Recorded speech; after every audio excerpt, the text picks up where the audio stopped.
you had the first precursors of experimental approach that occurred a little bit later in the 2nd and 3rd century BC. You had famous polymath, because he was scientist, he was geographer, he was the chief librarian of the Library of Alexandria.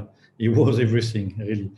Eratosthenes kind of did an experiment that is another example of what can the reasoning and deduction can prove by pure reasoning, but already you see the premises of the experimental approach. So what Eratosthenes did, he actually measured the circumference of Earth. So here in the little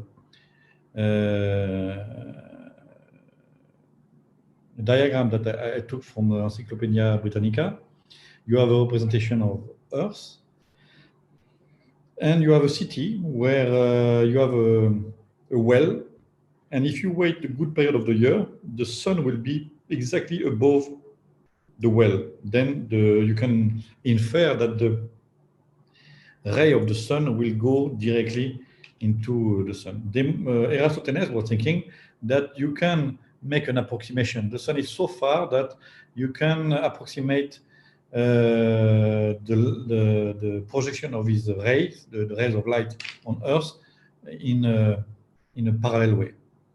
And yeah, his idea was, I believe that Earth is a spherical object, and how I can prove it?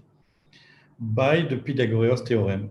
So in order to know the angle, he was having a dispositive with a friend of him that was measuring in a very distant city the length of the shadow that the sun was doing, because if the Earth is spherical, when it's vertical in Siena, if you are very far to the north, you should see a shadow. And if you measure the shadow, you can calculate the triangle that goes up to the center of Earth. Then it gives you the circumference on Earth. And this is what he did.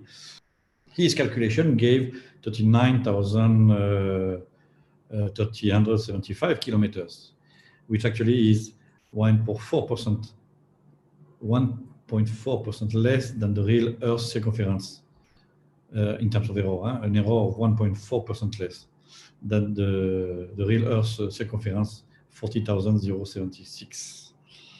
So you imagine in that time, with no real technology, just by the pure power of reasoning and the premises of what is experimental approach, people could demonstrate very complex realities about the universe. So that explains to you also why the rationalism as an approach of thinking was so pregnant over the centuries, because it went along and along centuries, long time after Aristotle.